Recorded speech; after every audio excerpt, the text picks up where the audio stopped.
Hi everybody, Cheryl and Lady coming to you from the Ladies Garden and Home. And today we're going to figure out if you indeed do have time to plant certain summer vegetables in July. So I hope you join us.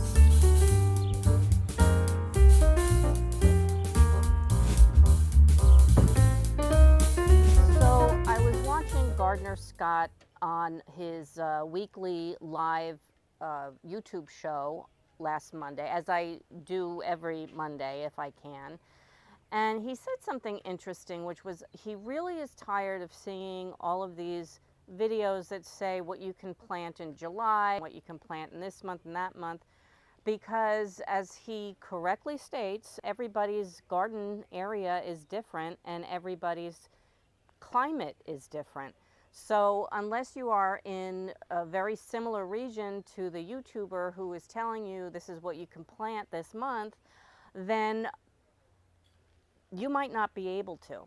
And today I'm going to talk about specifically summer crops, crops that are frost tender, crops that will be killed by a frost. I'm going to take myself in an example and I'm going to show you kind of how to sketch out on your calendar what you can and cannot plant. I mean, you're welcome to try. Go to almanac.com. There are other websites that you could use too. The Almanac can tell you what you can expect your average first frost date to be just by putting in your zip code. So it's very specific. For example, for me, it's October 15th. I'm in Southwest Connecticut, Zone 7A. And what I did is I wrote that down in my calendar, and working backwards on the calendar week by week, I came up with this weekend, if I want to plant, we are 15 weeks to the average first frost date. So you would think, oh, that's a lot of time. That's 105 days. I'll have to double check that. But anyway, you may think that's plenty of time, 15 weeks. It's 3 months. That should be enough time to plant a lot of vegetables. But there's a couple of things to consider. One is, since we passed the summer solstice, our days are actually getting shorter. So on a packet seed, it'll tell you 105 days to maturity, but they are assuming that you're planting that in the spring and that you are heading towards the summer solstice. Another thing you need to take into account is the fact that as we get into the fall, as we get into September, October, not only are days going to be shorter, but also the temperature is going to be cooler. So that can also have an effect on the speed at which they mature. So what we need to do is take approximately 2 weeks off of our planting time. So that 15 weeks is now 13 weeks. The other thing to consider is on a lot of the packets, they tell you the germination date, but the days to maturity don't really include that. Sometimes they do. Sometimes it says 90 days from time of transplant. I take another 2 weeks off to account for the germination rate. And you'll see on most of your seed packets, it may say 7 to 14 days. That's just an average. But to be on the safe side, now I'm looking at 11 weeks. That's 77 days. That's not enough time to plant a lot of vegetables, but it is time to plant some. So when I'm looking at these packets and figuring out how many days it's going to take to grow a plant, I like to err on the side of being a little bit more conservative, because I would hate for you to plant something thinking, oh, I've got time by October 15th, it's going to give me some fruit. I have approximately 77 days left to my summer growing season. I'm going to take you through a couple of our favorite vegetables and show you, for example, this artichoke, okay? This is an Imperial Star artichoke. It's 150 days to maturity, okay? I don't have time for that. This artichoke is a Green Globe artichoke. It's 120 days. So that's an entire month difference, which is great, but it's still not enough time. I have some Italian large leaf basil, some cinnamon basil, and some purple opal basil. They range between 75 to 90 days. These red noodle beans are 80 days. Kind of iffy, but these Seychelles are 55 days. If I wanted to get in another crop, I could do it with the Seychelles. My better bet is with bush beans, those that don't require a lot of growth. I have a garden blend of bush beans here. These are green pod, stringless green pod, royal burgundy, and gold rush. Can harvest these in 50 to 60 days. I have time for that. These kidney beans, 50 days. I've got time for that. This ambrosia sweet corn is 75 days. Pushing it. I don't think I'm going to try it, even if I had the space for it. These different types of cucumbers I have, from Parisian to Boston Pickling, Muncher, Ashley, they range from 50 days to 65 days. So if I wanted to get in a new crop of cucumbers, which I do, I'll go with the shorter day varieties. This Black Beauty eggplant is 75 days. I'm not going to risk it. All of these different types of melons that I have, from Sugar Baby, the small watermelons, which are 75 to 90 days, all the way up to the cantaloupe, which is 100 days. Again, this watermelon is 85 days. This cantaloupe is 90 days. But if I hadn't planted this already, I wouldn't be trying it now. This tomato, which is a Sun Gold hybrid, tells you 65 days from transplanting.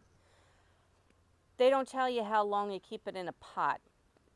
I don't think that that's still enough. I don't think that that's enough time. However, if you do want to get in some tomatoes at this point, you could.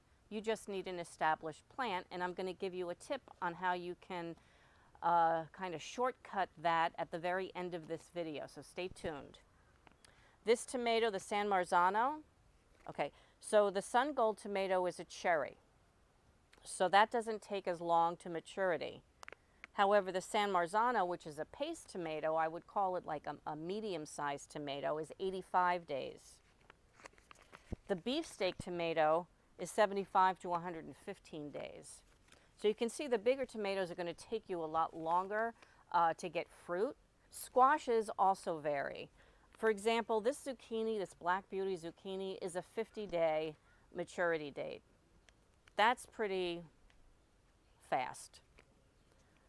However, the Golden Crookneck, which a lot of times I grow them together, is 60 to 90 days. The spaghetti squash is the same, 60 to 90 days, but this butternut squash is 85 to 100 days. Peppers is something that even the smallest variety, it's unusual, but the smaller varieties actually usually take longer to mature. And also, I think it depends on if you are trying to grow them green, if you're satisfied with that, or if you're waiting for them to turn kind of their true color, whether it's a yellow pepper or a red pepper like a jalapeno. I don't recommend growing peppers this late in the season unless you're working from a pretty large transplant. Now, I've been talking mostly about vegetables, but to just talk about sunflowers for a minute, this was interesting to me. The mammoth sunflower, which gets to be about 12 feet tall, that's going to be an 80-day variety. However, if you wanted something just a little bit smaller, the lemon queen reaches 6 to 7 feet. It has about a 4-inch flower, and this is only 55 days. So I am going to be planting more of these lemon queen sunflowers. As your tomatoes grow, it's important to prune them, take away their suckers. Things like this that can develop into a whole new side shoot, but also take energy away from the developing flowers and fruits. So if while you're pruning and you want another tomato plant this season, look for maybe a sucker that got away from you. For example, here's a pretty large one.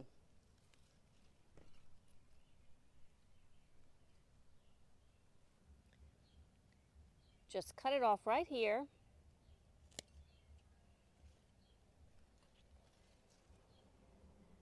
And you've got a nice, healthy plant, complete with some buds starting to develop here.